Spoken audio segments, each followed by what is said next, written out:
Morning, Steve. Hey, Mike, how you doing? Morning, Counselor. How are you this morning? You're looking terrific. Welcome to Watch Mojo, and today we're counting down our picks for the best TV shows from the 80s that have been mostly forgotten by the general public. As such, we won't be including popular classics like Miami Vice, as, well, everyone knows those are awesome. We will also be including shows that began in the 1970s or extended into the 90s, so long as the bulk of their run occurred in the 80s. I can feel it coming in the air tonight.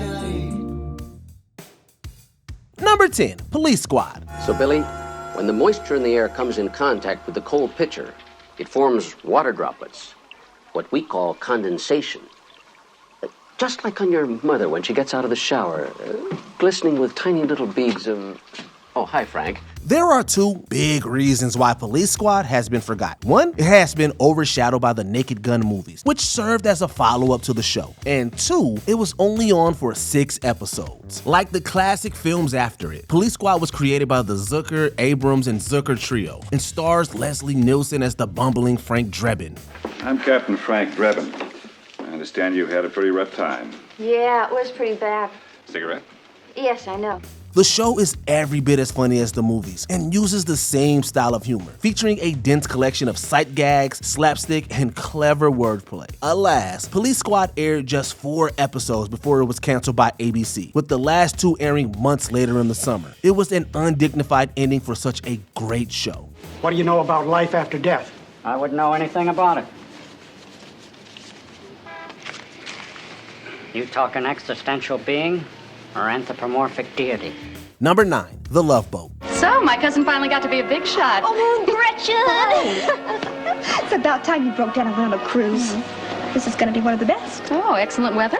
Excellent, man. Despite its rather creepy title, The Love Boat was a defining cultural product of the late 70s and early 80s. The show garnered 5 Emmy and 8 Golden Globe nominations throughout its run, including 4 for Best Musical or Comedy. I mean, aren't you tired of doing the same old thing the same old way? Old? Well, I don't mean you personally, sir. I mean, well, after all, there may be snow on the mountain, but there's fire down below. You're right.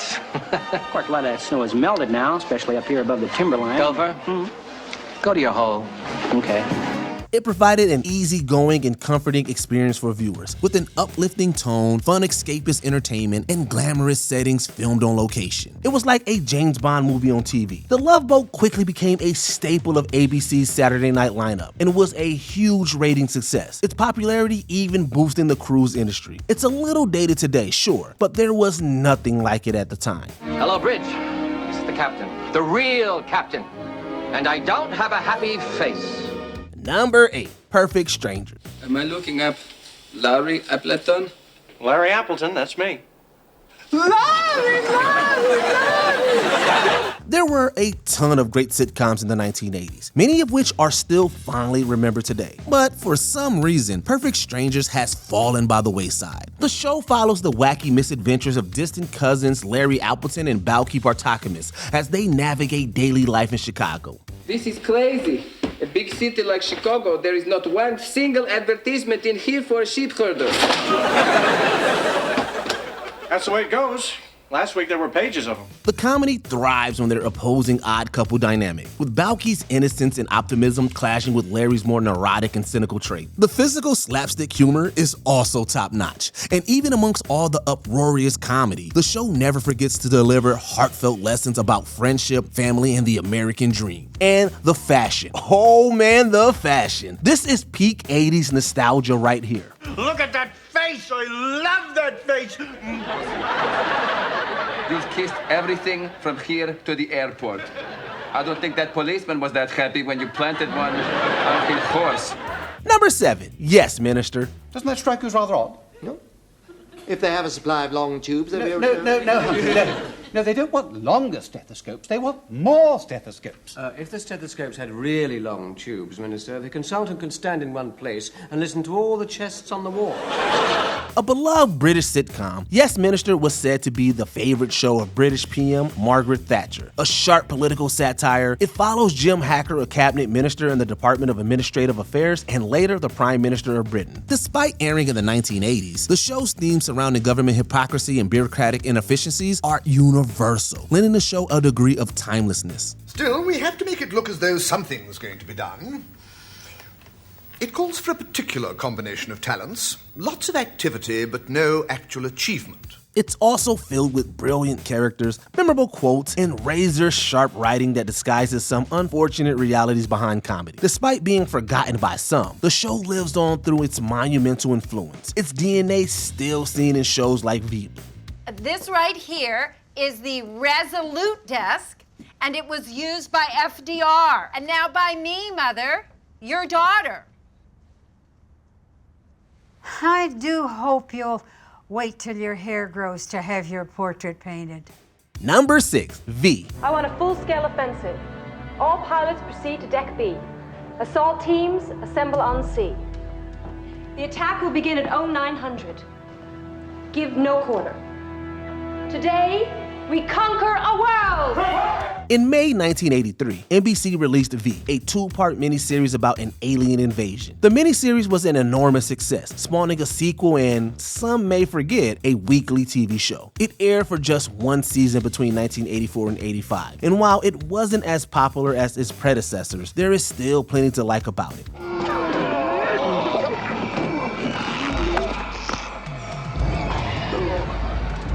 What killed him? Red dust, but it took a lot longer than it should have. V retained its core concept and tells a solid story about an alien invasion. Jane Badler is also exceptional as Diana, the supreme commander of the Visitors. And despite its age, the action is surprisingly excellent, with fun laser battles and exciting chase sequences. Despite its premature cancellation, the show now enjoys a small cult following of fans who appreciate its obvious qualities. I've been expecting you. As far as the rest of the world is concerned, you're already dead. I could kill you right now and no one would even know. Number 5, Remington Steele. The publicity is worth its weight in clients. And you want Remington Steele to personally supervise security. That's right. Before he was Bond, James Bond, Pierce Brosnan was Steele, Remington Steele. This classic show has a unique premise that instantly transfixes viewers. Laura Holt is an exceptional private investigator, but her business suffers because she's a woman. So she invents a fictional boss, Remington Steele, in order to attract male clients. Brosnan plays the mysterious con man who works with Laura and adopts the Remington Steele moniker. The work was rewarding. The recognition was nil. It seemed no matter how successful my efforts were, the lion's share of the credit always went to my male counterparts, regardless of their contribution. Tawdry thing, this male chauvinism. Laura is a strong and intelligent female lead, a rarity in 1980s television. And Brosnan is, well, he's Pierce Brosnan. We mean, come on. They certainly work well by themselves, but the two also share pitch-perfect chemistry with electric tension and an evolving will they, won't they dynamic. It's got action, charm, humor, romance. What more could you want? Now, how can I help you? Number 4, Moonlighting. He's a terrific guy. Richie? Oh, he's great. You just don't want to be around during skin shedding season. He had nothing but nice things to say about you. Well, I have nothing but nice things to say about me either. NBC had a huge hit with Remington Steele, so ABC wanted their own odd couple detective show. Enter Moonlighting, which tells of the Blue Moon Detective Agency and its investigators Matty Hayes and David Addison. Today, the show is largely remembered for introducing the world to Bruce Willis. What do you mean you can't break in? Operator, this is an emergency. I'm sorry, Mr. President, she just doesn't believe me. Perhaps you or Mr. Iacocca would like to speak to her yourselves?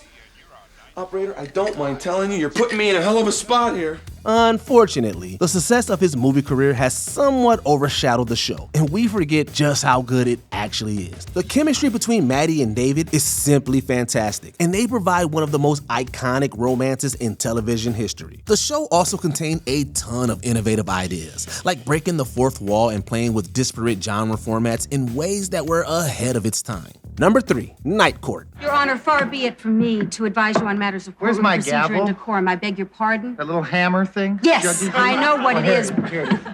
Your Honor. Ladies and gentlemen of the court.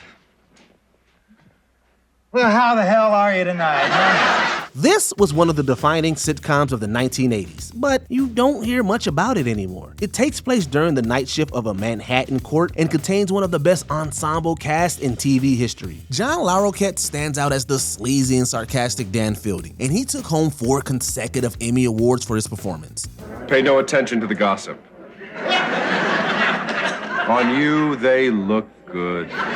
His face defines the 1980s comedy landscape. Night Court also leans into a surreal atmosphere, which wasn't common on TV at the time, especially in sitcoms, and it provides the perfect blend of comedy and heart. The Night Court contains a never-ending stream of wacky cases, but it still finds time to pontificate on things like friendship, morality, and the law. I demand a jury of my peers. We're gonna roast weenies with you and your peers if you don't put a sock in there. Number 2, Crime Story. You see that guy in the van behind us? Don't look too much. You recognize him at all? No. What's wrong? We're being followed. Before The Sopranos, there was Crime Story, and despite its enormous influence, most people have completely forgotten about it. It was produced by Michael Mann and follows a cat-and-mouse game between Mike Torello and Ray Luca as they tried taking each other down. The two took wildly different paths in life, with Mike becoming a police officer and Ray a Vegas mob boss. Close this table down. It's unlucky for the house. Here, here's $100. Take the rest of the night off. Thanks, boss. I'm the house too, boss. Shut up, Paula. You give me agita. You know that? Crime Story was ahead of its time in so many ways, containing cinematic production values and the gritty realism reminiscent of Mann's films. Its method of storytelling was also wildly inventive, featuring season-long arcs and permanent acts of character development. The show, while fantastic, required a dedicated commitment, which is probably why it didn't last very long. Torello is trying to ruin me, personally and professionally, in order to cement the relationship with my ex-wife. That's ridiculous. Mike would never do that. Torello would never mix up his personal life with our business. Before we continue, be sure to subscribe to our channel and ring the bell to get notified about our latest videos. You have the option to be notified for occasional videos or all of them. If you're on your phone, make sure you go into your settings and switch on notifications. Number 1, Hill Street Blues. All right, that's it. Let's roll. Hey, let's be careful out there. The 1980s gave us what could very well be the most influential drama in the history of television. That drama is Hill Street Blues. This wasn't your typical police procedural. The show's cinematography featured handheld cameras and natural lighting, giving it a cinema verite style that was unheard of at the time. Characters were three-dimensional and flawed, rather than clear-cut heroes and villains. No, it's not fair. No, it's not fair. All right, 2 years ago, I bit off a nose. That's one lousy nose! I'm branded for life here! It was one of the first network dramas to engage with complex social themes like race relations and inner-city struggles. Its tone was dirty and gritty, and perhaps most importantly, it was one of the first shows to embrace long-form storytelling and help introduce the concept of serialized TV. Hill Street Blues is still awesome, even after all these years. The point is that I would like free reign to neutralize that liquor store. Make an example of it. Don't hamstring us, Frank. My guys need the validation. Do you have any nostalgic memories of these shows? Let us know in the comments down below. Listen, do you mind if I just talk some sense to you? That'll be a first. Did you enjoy this video? Check out these other clips from WatchMojo, and be sure to subscribe and ring the bell to be notified about our latest videos.